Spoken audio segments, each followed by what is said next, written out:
जय श्री राम, वंदे मातरम। अभी-अभी कुछ खबर यूरोप से आ रही है, सबसे पहले उनको देख लेते हैं। ब्रिटेन जिसकी कुल मिलिट्री पावर 181,000 है, एज़ पर 1 जनवरी 2025, ओके?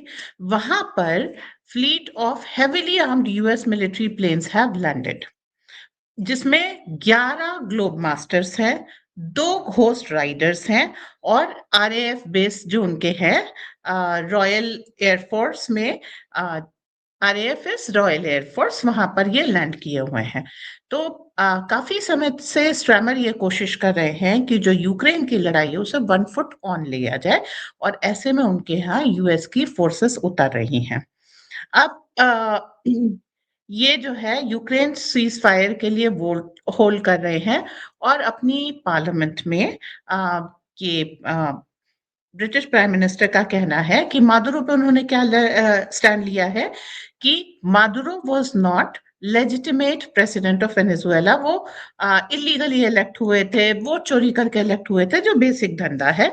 तो इन्होंने मादुरो के केस से अपने हाथ झाड़ लिए हैं। दूसरा क्वेश्चन आता है तो ग्रीनलैंड के बारे में इंग्लैंड की क्या ओपिनियन है। तो उन्होंने कहा Greenland is for Greenland and Denmark. मतलब ग्रीनलैंड जाने और डेनमार्क जाने, मैं क्या जानूं। तो इन्होंने जो है इस तरीके से अपना किनारा कर लिया है। अगर ब्रिटेन को यूरोप और यूएस में चूज करना पड़ा तो वो एक स्ट्रेटेजिक मिस्टेक होगी। मतलब वो दोनों के साथ रहना चाहता है, एक हाथ में यूएस और एक हाथ में यूरोप।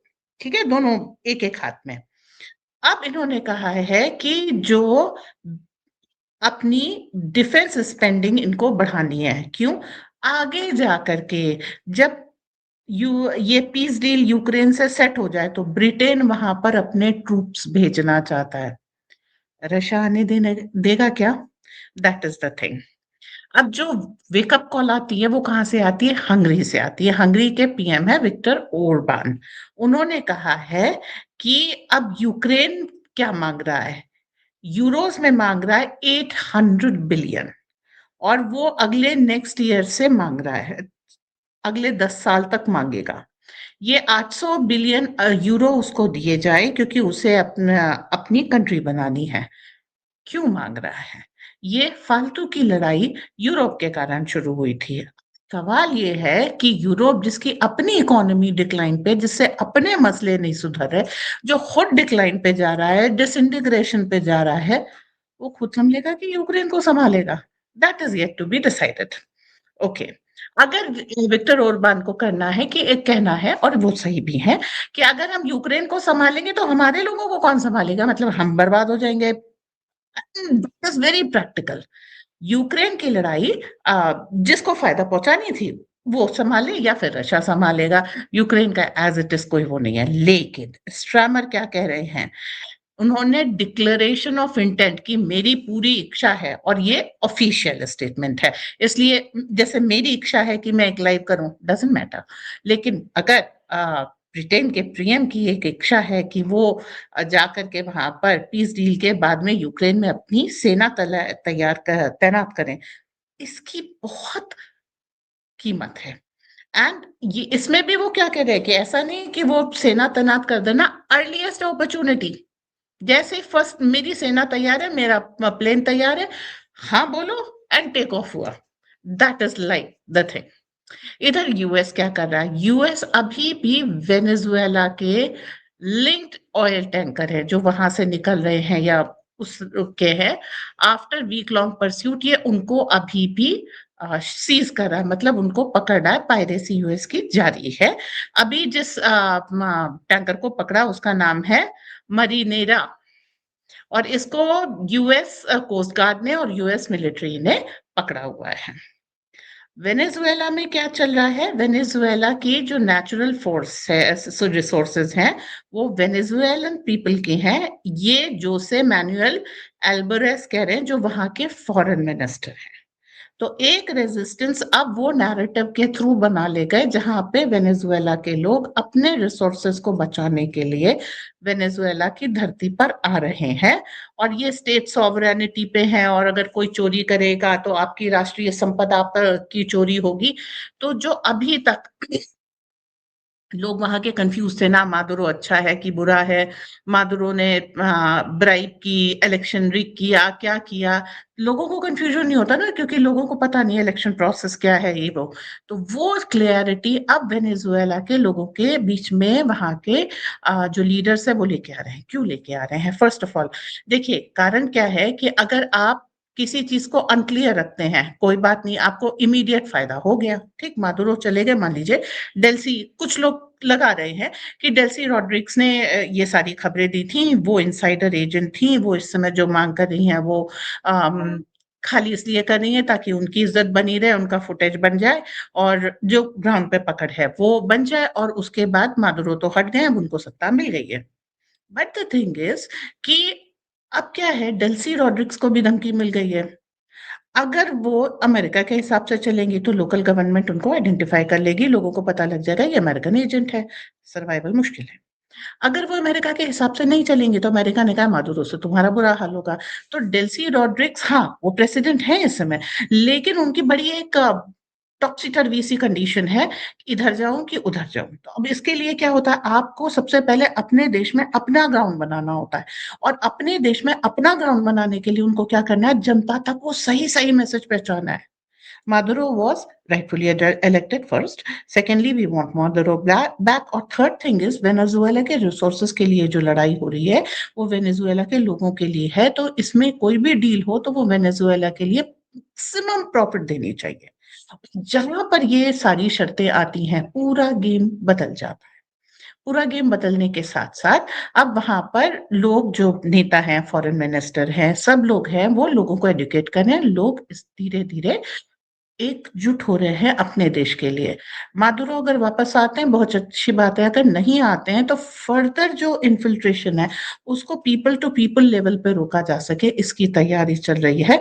क्योंकि अमेरिका अपने दुश्मनों के लिए बुरा होता है, अपने दोस्तों के लिए बहुत ज्यादा बुरा होता है। अगर ये जनता समझे ना समझे, जो राष्ट्राध्यक्ष हैं, जो पॉलिटिक्स में गहरी पकड़ रखते हैं, भाई नेशनल लीडर हो कोई बात नहीं, लेकिन इंटरनेशनल पॉलिटिक्स वहां पर झेलनी पड़ती है, लोगों से डील करना पड़ता है, बहुत सारी चीजें ना चाहते हुए भी समझ में आ जाती।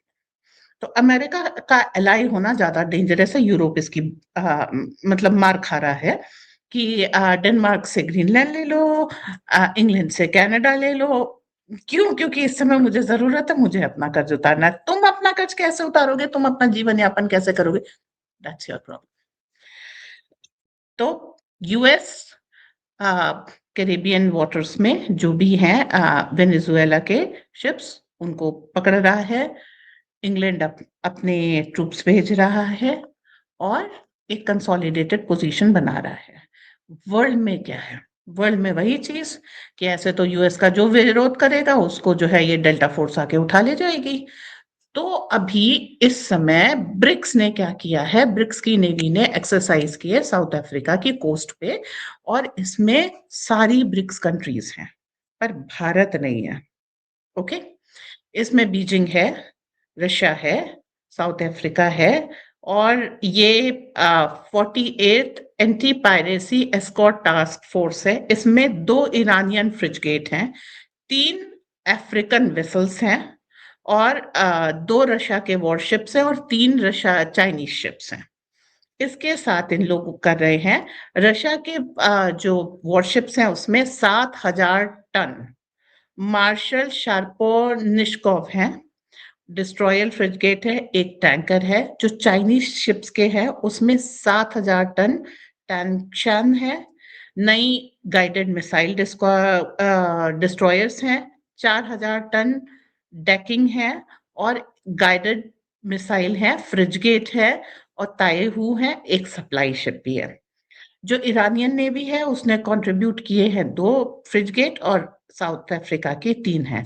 तो ये ऑफशोर पेट्रोल वेसल्स करके भी साथ में लगाए हैं ऑफ कोर्स। तो इसके साथ ये डिफेंस एक्सरसाइजेस चल रही हैं। How to contain America. देखिए चक्कर क्या है कि कहीं भी आप चलिए, अमेरिका को निकलने के लिए जैसे ही अपने देश से निकलेंगे, because it is a continent, island की का बड़ा फॉर्म कॉन्टिनेंट है, तो आप पानी पे आएंगे। तो अगर किसी भी जैसे साउथ अफ्रीका आना है, आपको समुद्र में रोक लिया जाए तो बहुत अच्छी बात है। रशिया आना है, समुद्र में रोक लिया जाए, चाइना के पास भी सी है, तो ये एक सी पे एक्सरसाइज चल रही है और फिर लैंड के लिए अपनी सारी कोशिशें जारी हैं। भारत नए-नए वेपन्स वगैरह चेक कर रहा है, उस वो किसी चीज़ में शामिल होकर के अपनी कैपेबिलिटी। देखिए जब आप अ, कोई इस तरह की एक्सरसाइज करते हैं ना, तो आप अपनी मिलिट्री पावर को शो करते हैं कि मैं इस कैपेबल हूँ, इससे ऊपर हो तो आना, नीचे हो तो मत आना, ठीक है? लेकिन भारत क्यों नहीं पार्टिसिपेट कर रहा? भारत इसलिए पार्ट कर रहा है, हमको क्या मालूम? हमारी जो मिलिट्री पावर है, बेसिकली हम उसको तभी दिखाएँगे जब हम वॉर में जाएँगे। हम इसका एडवर्टाइज़मेंट बिल्कुल नहीं करेंगे, क्योंकि हमने एडवर्टाइज़ किया, किसी जगह पार्टिसिपेट किया, कहीं शो ऑफ किया फुल कैपेसिटी के साथ, तो आप उसका काउंटर बनाने में लगोगे ना। And with over a period of time उसका काउंटर बना लोगे, क्या असंभव तो है नहीं दुनिया में कुछ। तो भारत अपनी कैपेबिलिटीज़ को छुपा के रख रहा है। रशिया ने जो यूक्रेन वॉर में बढ़त हासिल की है, उसमें एक यही चीज़ है कि अमेरिकन वेपन की कैपेबिलिटी सबको मालूम थी, रशिया को भी मालूम थी। तो रशिया ने क्या किया, उससे ऊपर वेपन बनाए और चुप रहा। जब यूक्रेन वॉर हुई तो उसने इन वेपन्स की माइट दिखाई कि हाँ, हम ये कैपेबल हैं करने के लिए, और उसने एक तमाशा बना दिया नेटो के वेपन्स का। यही सरप्राइज एलिमेंट भारत उस वॉर में।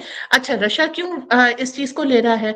रशिया इसलिए ले रहा है कि उसकी तो मतलब जो वो कहना चाहिए ना कि जो उसके पत्ते थे वो खुल गए। चाइना के पत्ते अभी उन्होंने ताइवान के चारों जो एक्सरसाइज किया है उससे खोल लिया है। तो ये लोग अपने कार्ड्स शो कर चुके हैं, so they are consolidating their power and showing their cards. हमने अपनी नेवल पावर वगैरह अभी तक डिस्प्ले की नहीं है।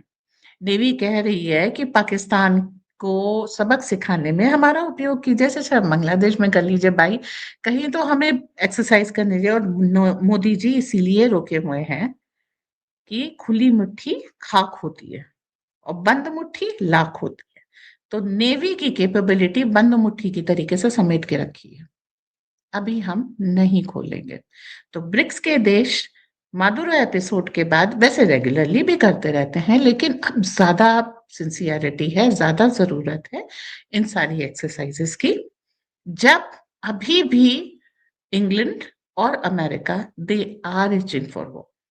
जो भी अमेरिका एक्सेशन करना चाह रहा है, एक्सपेंशन करना चाह रहा है, ब्रिटेन उसमें मौन सहमति दे रहा है।